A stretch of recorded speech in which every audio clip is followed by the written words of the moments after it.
Well, another Monday morning is here, and I was going to do a little war story session here. Sometimes people put things off that they shouldn't, and whenever they do, it can be costly. I've done it myself, and I'll tell you one of my stories in a minute about when I put something off longer than I should have, because it will bite you if you do, in a lot of cases. There was this girl that had us do an oil change on her SUV. I mentioned her a time or two before. It was, I think, a 99 Isuzu Rodeo and a 4-cylinder, and while we had it in the service bay running, I could hear the timing belt slapping the plastic timing cover. You know, it was getting loose and ready to jump. And I basically says, hey, look, you know, you need to bring this thing back and let us put a timing belt on it. I'll get a belt. It's like $40 for a belt, and I'll get it and we can put it on there tomorrow. And so I told her, if it jumped time, you know, that's one of the ones that's an interference engine and it will bend valves. And it jumped time. She told me about a month later, she didn't ever come back to get the timing belt put on. About a month later, said she was turning in at Walmart and the engine quit running, and it was towed to a shop over there in the neighboring town because she was a long way from where we were anyway when it broke down, and they had to pull the head off. They had to redo the valves, and it was like $1,500 worth of repairs. And she said, I should have listened to you and had the timing belt replaced. Procrastinator number 2 had a coolant leak on a 2005 Power Stroke. Now this guy was one of my students.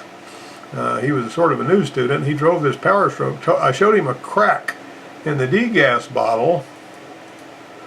This bottle here was leaking, and I showed him where it was leaking. I said, that's your coolant's going away, and that's why you keep having to add coolant. He said, well, I ain't got the $50, so I'll just keep adding coolant. Well, sooner or later, you know, you wind up with an issue. And he overheated the motor a few days later and ruined it. And a replacement 6-liter Power Stroke was going to be $18,000 at the place that gave him the estimate. They parked that truck and never drove it again. Now, I had some procrastination on my own way back in '81. I was driving that little green Bug I was talking about. And the way those older Bugs, up until 67 had a master cylinder that had, you know, 2 brake lines going to it, and the front and the rear brakes were separate. There's a grommet right here, a rubber grommet, and this thing snaps into that rubber grommet, right? And that rubber grommet, and it's just for feeding fluid. This reservoir is in there by the spare tire, and it's got a line that goes down. Well, it's up in here, and the line goes right down here and feeds that master cylinder, which you got to turn the wheels to the right and reach in there, you know, with the car jacked up to reach in there to get to the master cylinder. And this grommet, if it starts to leak, it'll slowly empty this.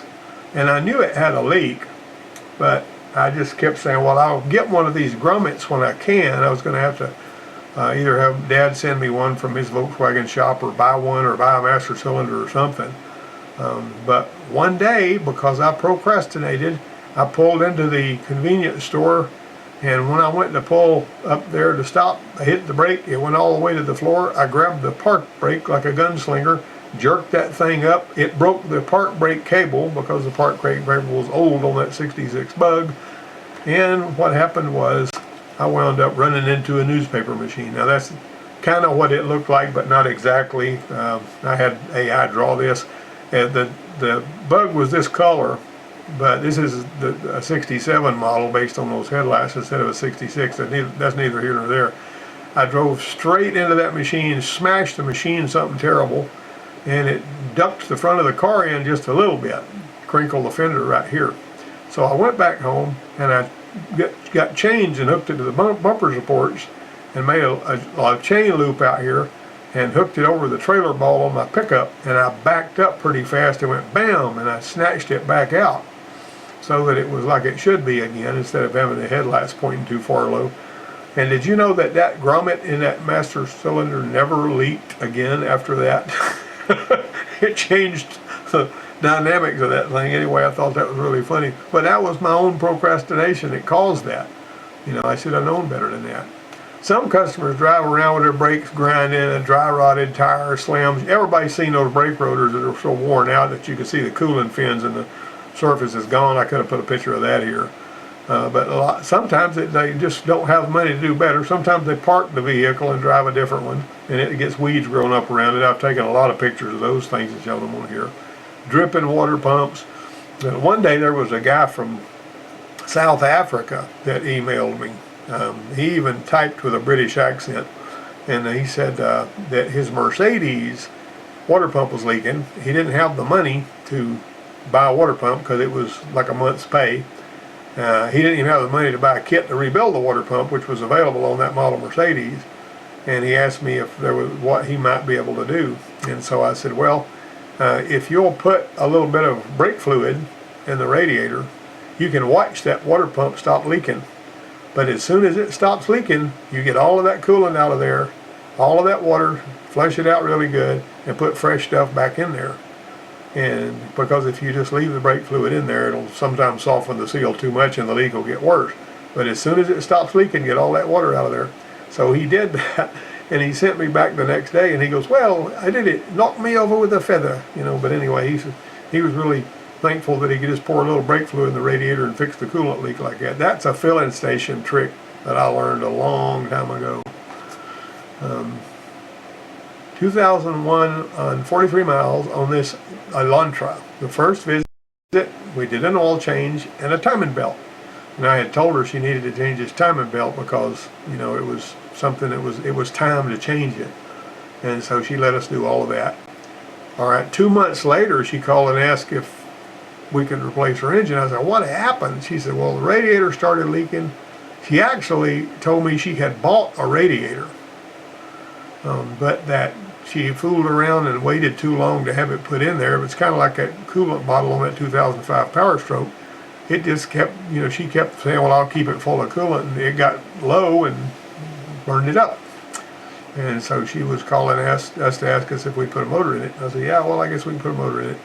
This is actually that car and that motor and transaxle that we've got hanging on the hoist over here, you know, when we pulled it out of there. On these, you pull the whole powertrain. You don't just pull the engine and leave the transaxle in there. You know, even the book says to pull the whole thing out. All right, so the replacement engine cost $600. Got a new timing belt, a water pump, and sludge check. You don't just buy a replacement engine from LKQ or somewhere as a used motor and just slam it in there, because you're asking for trouble if you do. And see, the timing belt looked like that. It was really badly cracked. And I said, we don't need to put that in there with that timing belt in there. That was the original timing belt. See, it says Kia on it.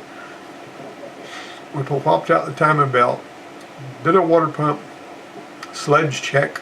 A lot of times it's a good idea to put a rear main seal in it, because while you got it there, and with the transaxle separated, get the torque converter out, look, make sure that seal is okay, replace it. It's a good, even better thing you can do.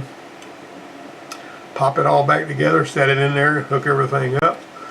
And it had it going in a little bit. It ran like a dream. Everything was done right, except there was one transmission cooler line that popped off because of a loose clamp. And that was after they picked it up. We drove it all over the place, never had a problem with that. But they drove it and the clamp popped off and they dumped a bunch of fluid. So, you know, it's just one of those things. Somebody forgot to tighten a clamp. If you put two people doing the same job, it's a he said, she said. Well, I thought you tightened the clamp. Well, I thought you tightened the clamp. You know, it goes back and forth and all that. This is what happens when you drive with scrubbing brakes, how the ABS sensor picks up all these filings, and it's really a cool looking visual, but you got to clean all that mess off of there before you put it back together, because there will be ABS lights in situations like this.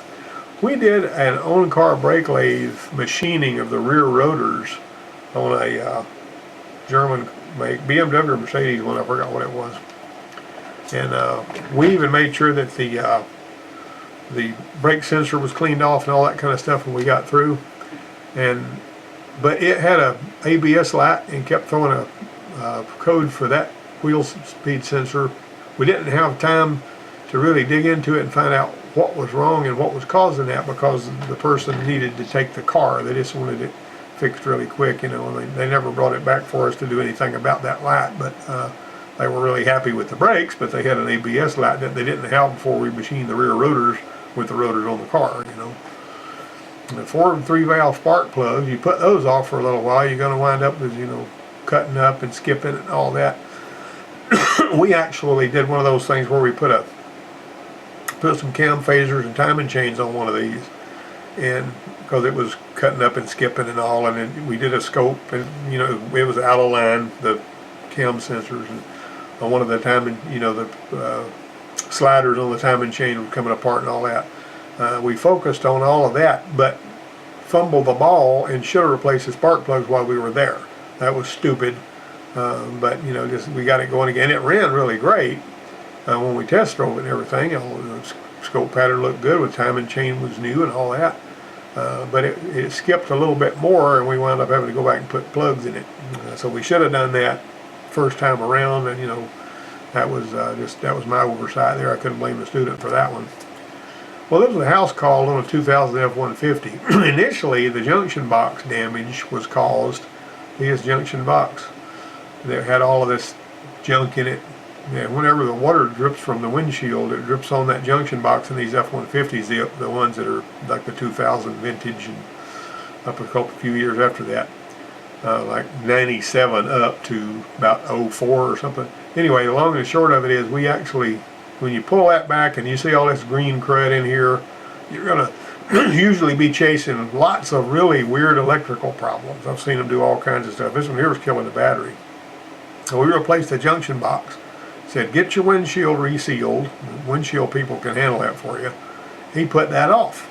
Well, he procrastinated.